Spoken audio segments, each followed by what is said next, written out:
হাত মুঠি দিয়া আমি আল্লাহ পাক তোরে একটা মানুষ বানাইয়া আমি আল্লাহ তোরে জমিনে পাঠাইয়া দিলাম। এই জমিনে যাওয়ার পর আমি আল্লাহ তোরে একটা পরীক্ষার কেন্দ্রে পাঠাইলাম। আমি আল্লাহ দেখব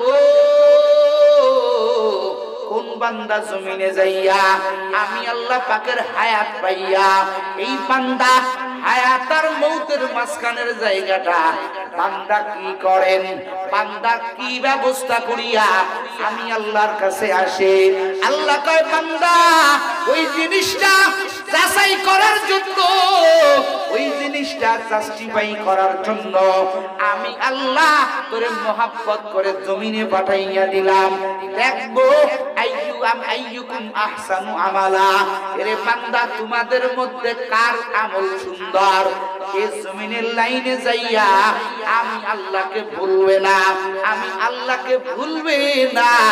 আমি আল্লাহ কথা দিলাম যেই বান্দা জমিনের হায়াত পাইয়া জমিনের সৌন্দর্য পাইয়া যারা আমি আল্লাহকে ভুলবে না, আমি আল্লাহ পাকও কথা দিলাম তাদেরকেও ভুলবো না। জমিনের লাইনে কষ্ট করার কারণে, আমল করার কারণে আমার আল্লাহ পাক বলেন ইন্নাল্লাযীনা আমানু ওয়া আমিলুস সালিহাত কানাত লাহুম জান্নাতুল ফিরদাউসি নুজুলা। আমার আল্লাহ পাক বলেন যে ব্যক্তি তার ঈমানটা মজবুত করবে, যেই ব্যক্তি তার আমলটা সুন্দর করবে, সেই ব্যক্তি আমি আল্লাহর জন্য আমল করবে, আমার আল্লাহ কয় লাহুম জান্নাত, তার জন্য আমি আল্লাহ বানায় রাখছি জান্নাতের বাড়ি, জান্নাতের বাড়ি। এখন প্রশ্ন, এখানে এমন কেউ আছেন একজন জাহান্নামে যাবেন? কথা কয় না, কেউ নাই জাহান্নামের পক্ষে, কিন্তু আপনি কামটা তো করেন জাহান্নামী। কথা কয় না, কেউ জাহান্নামে যাবেন না, কিন্তু আপনার কর্ম জাহান্নামী। সাধারণ বিবেকের কাছে প্রশ্ন ছেড়ে দিলাম, আপনি জাহান্নামে যেতে চান না? আপনি জানেন জাহান্নাম ভয়ানক একটা জায়গা, জাহান্নাম একেবারে শাস্তির একটা জায়গা। এই জাহান্নামে আপনি যেতে চান না, কিন্তু আপনার কাজটাও জাহান্নামী। বলেন আপনি তো জাহান্নামে যাবেন না, কিন্তু আপনার কাজটা জাহান্নামী। মালিক কি করার আছে? আপনি কাজ করে করে করে করে নিজের জাহান্নামী বানাইতেছেন, আর বলেন আপনি জাহান্নামে যাবেন না।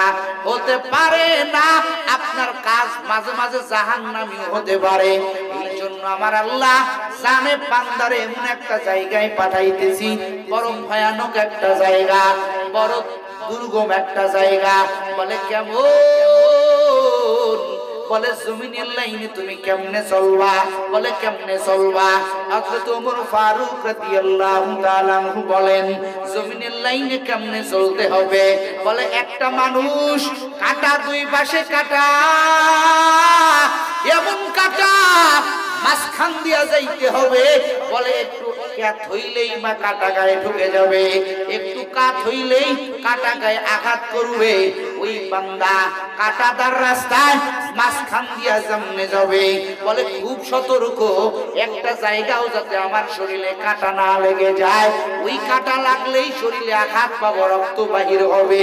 ওই আল্লাহর বান্দা ওই রাস্তা দিয়া যেমন আল্লাহর বান্দা সতর্ক নিয়ে হেঁটে যায়, ও নবীর উম্মতের দল, এই জমিনটাও সাথে মেসাল দিয়ে বলছেন, ও জমিনের মানুষ, তোমরাও জমিনে এমন ভাবে চলো, বড় সাবধান, যেন জমিন তোমাদের সাথে না লেগে যায়, জমিনের মহাব্বতে যাতে জড়িয়ে না যাও। কারণ জমিন চিরস্থায়ী জায়গা না, জমিন হইল ক্ষণস্থায়ী জায়গা। কথা কান ঠিক না বেটি? জমিন ক্ষণস্থায়ী জায়গা। এখন আসেন, জমিনে আসলে আমরা আমলের লাইনে বড় দুর্বল। আল্লাহ সব জানেন, আল্লাহ পাক জানেন সব নবীর উম্মতকে আল্লাহ মহব্বত করেন, ভালোবাসেন। কিন্তু স্পেশাল এক নজর, এক মোহাব্বত, স্পেশাল এক মায়া আমার আল্লাহ তার আখিরি জামানার পয়গম্বরের উম্মতকে দান করেছেন। জোরে কন্যা সুবহানাল্লাহ। স্পেশাল পাওয়ার, কেমন পাওয়ার, কেমন পাওয়ার জানেন নেই? ও নবীর উম্মতের দল, এই উম্মতের দাম কত, দাম কত জানেন নেই? আমার আল্লাহ কয়, আমার নবী কয়, আল্লাহ আমার উম্মতের হায়াত কম। কি কোন হায়াত কম? আমাদের মাত্র গড়ায়ু 50 থেকে 60 বছর। কত বছর? কত বছর? 100 বছরের এখন লোক পাওয়া যায় না।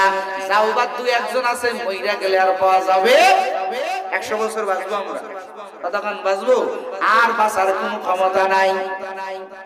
হায়াতুল নবী আমার মালিক রে কয়, রে মালিক ও দয়ার আল্লাহ, আমার উম্মতের হায়াত কম। কি কম? কথা কয় না, কি কম? হায়াত কম। ও আল্লাহ, আমার উম্মত তো অল্প নেকি নিয়ে হাসরের মাঠে উঠবেন।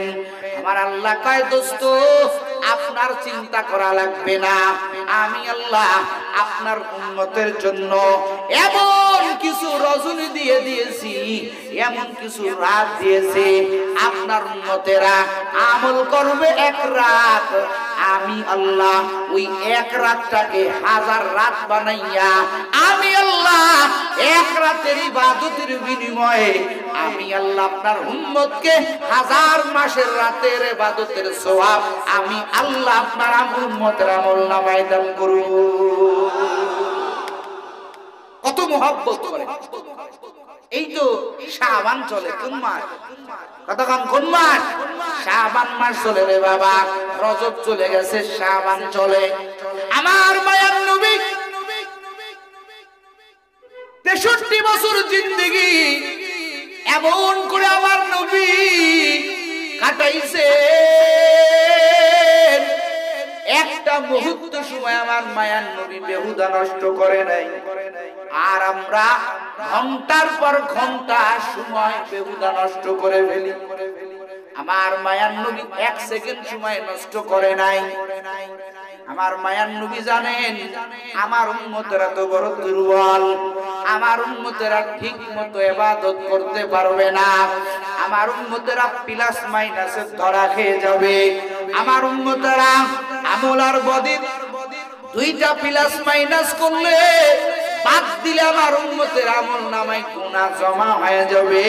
আমার পয়গম্বর এই জন্য আমার আল্লাহ পাক বড় মহব্বত করিয়া আমার আল্লাহ তার দোস্তরে একটা মাস দিলেন, যেই মাসটার নাম হলো রমাজান। কি মাস? কতক্ষণ? কি মাস? এই শাবানের পরে আসতেছে রমাজান। এমন দামি মাস, আমলের মাস।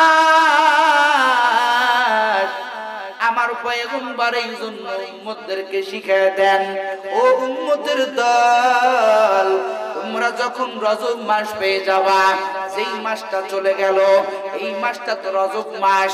আমার মায়ার নবী বর্ণনা করে বলেন, এই রজব মাস তোমরা যখন পেয়ে যাবা, আল্লাহর কাছে দোয়া করবা, আল্লাহুম্মা বারিক লানা ফি রাজাব ওয়া শাবান ওয়া বাল্লিগনা রমাজান ওয়া বাল্লিগনা রমাজান। আমার নবী দোয়া শিখাইয়া দিলেন। আজ থেকে ১৩,০০০ বছর আগে আমার মায়ার নবী গোটা উম্মতকে আমার পয়গম্বর দোয়া শিখাইয়া দিলেন, ও উম্মতের দল, রমজানের পরে 9টা মাস চলে গেল, এখন তুমি রজব মাস পেয়ে গেলা। এই রজব মাস পাইলে বসিয়া থাইকো না, আমার মায়ার নবী দোয়া শিখাইয়া দিলেন, ও উম্মতের দল, তোমরা তো আমলের লাইনে বড় দুর্বল। আমার মায়ার নবী দোয়া শিখাইয়া দিলেন, ও উম্মত, যখন তুমি রজব মাস পাইবা, আল্লাহর কাছে দুনো হাত তুলে দোয়া করবা, আয় আল্লাহ রজব আর শাবানের বরকত তুমি দাও, আয় আল্লাহ আমার হায়াতের তরির মালিক রমাজান পর্যন্ত ঢুকাইয়া দেও, আমি যাতে রমজানের আগে মরিয়া না যাই, কারণ নবী রমজান এত দামি মাস, এত মহব্বতের মাস, এত আমার নবীর কাছে পছন্দনীয় মাস, যেই মাসটা হইল একমাত্র আমার আল্লাহ ফিট করেছেন তার গুনাহগার বান্দা বান্দির গুনাহ মাফের জন্য। এই জন্য নবী বললেন, ও উম্মত আল্লাহর কাছে দোয়া করো, যেহেতু তোমাকে মরাই লাগবে। মায়ার নবী জানেন মৃত্যু আর নিশ্চিত, এটা কখনো কারো বাদ দিবে না। আমার মায়ার নবী বললেন, ও উম্মতের দল, রজব পাইলে তুমি আল্লাহর কাছে দোয়া করো, আয় আল্লাহ রজব আর শাবানের বরকত বাড়াইয়া দেন, আর রমজানের আগে মরণ দিয়েন না। আয় আল্লাহ রমজান দিয়েন, তারপরেই মরণ দিয়েন। কারণ মায়ার নবী বললেন, সেই বান্দা রমজান পাইল, ওই বান্দা যদি নিজের গুনাহকে মাফ না করাইতে পারেন, ওই বান্দার মতো হতভাগার কেউ নাই। তার মানে কি বুঝাইল রে বাবা? এই রমজান এমন দামি মাস, রমজান মাসে কোনো আল্লাহর বান্দা যদি ঠিক মতো চোখের পানি ফেলতে পারে, এই যে রমজানের আগে যে 11টা মাস গেল, এই 11টা মাসের গুনাহ যত জমা হইছেন, রমজানের ইবাদতের মাধ্যমে, কান্নাকাটির মাধ্যমে আমার আল্লাহ বান্দার সব অন্যায়গুলো ক্ষমা করে দিবে। প্রস্তুতি নিতে বলেছেন নবী। আজকে আমাদের কত প্রস্তুতি, আখিরাতের লাইনে বাবা কোনো প্রস্তুতি নেই। আছে কি? আছে কিছুই নেই। কত প্রস্তুতি আমাদের। একদিনের জন্য বিয়াই বাড়ি বেড়াইতে যান, আগের দিনে খেউরি লাগান, কথা হয় না, চুল খাইটা কত করে বিয়াই বাড়ি যাবো, হায় বিয়ের সাথে রসের আলাপ, কত মেকআপ মাখে, কত রকমের শান-শৌকত, কত রকমের ভ্যারাইটিস পোশাক আদি, কথা হয় না। 40 জনের কোথাও গেলে কত প্রস্তুতি। ও নবীর উম্মতের দল, কিন্তু আমাদের একদিন মরতে হবে। কখন ফ্লাইটের টিকিট তাও আবার জানা নেই। আছে কথা হয় নাকি? আছে কখন ফ্লাইটের টিকিট আমাদের জানা নাই। অনিশ্চিত, কিন্তু ফ্লাইট আসবেই, কথা হয় না। অনিশ্চিত টাইম, কিন্তু আসবে এটা নিশ্চিত, কথা হয় না। নিশ্চিত ফ্লাইটের টাইম, কিন্তু কখন এটা অনিশ্চিত, এরপরও প্রস্তুতি নাই। ও নবীর উম্মত, যদি আপনারে বলা হয় এই বিদেশ যাবেন, সব ভিসা পাসপোর্ট ওকে, আপনার যে দালাল, আপনার যে আদম, সে আপনারে বললো এই যে 1 থেকে 10 তারিখ, যে কোনো তারিখে যে কোনো সময় আপনার ফ্লাইটের ডেট হতে পারে। এখন আপনি কি ঘুমাইবেন? এক জায়গায় চলে যাবেন? না সব সময় প্রস্তুতিতে থাকতে হবে, কথা হয় না। সব সময় প্রস্তুতি, যেটা দরকার ওটা গুছায় রাখবেন। 10 দিন আল্লাহর বান্দাকে বেঁধে দেওয়া হয়েছে, যে কোনো একটা টাইমে আল্লাহর বান্দার ফ্লাইটের ডেট আসতে পারে, কল আসতে পারে। এখান থেকে এয়ারপোর্ট যাইতে হবে, এয়ারপোর্ট থেকে বিমানের টিকিট কাটতে হবে, ওখান থেকে বোর্ডিং পাস করতে হবে, ইমিগ্রেশন পাস করতে হবে, এরপরে আরো 2টা চেকিং আছে। এই চেকিং এর পরে ফ্লাইটে প্লেনে উঠতে পারবেন। আল্লাহর বান্দা এই 10টা দিন সময় বেঁধে দেওয়ার কারণে আল্লাহর বান্দা একটা সময় কোন সময় বেখেয়ালে থাকে না, সব সময় ব্যাগ গুছানো, সব সময় প্রস্তুতি, কথা বলেন ঠিক না বেঠে? ও নবীর উম্মত, আপনাকেও কবরে যাইতে হবে, আমারও কবরে যাইতে হবে। ফ্লাইটের টিকিট একদিন কাটতেই হবে, আজ হোক কাল হোক রে বাবা। কিন্তু কপাল এতটা আমাদের খারাপ, বাড়ি করব প্রস্তুতি, মেয়ে বিবাহ দিব প্রস্তুতি, জমিতে চাষাবাদ করব প্রস্তুতি, সব কাজের প্রস্তুতি আছে, কিন্তু আপনার বিবেক থেকে আপনি প্রশ্নটার জবাব দেন, আমাদের মরণ সফরের কোনো প্রস্তুতি নাই, কথা বল ঠিক না বেঠে?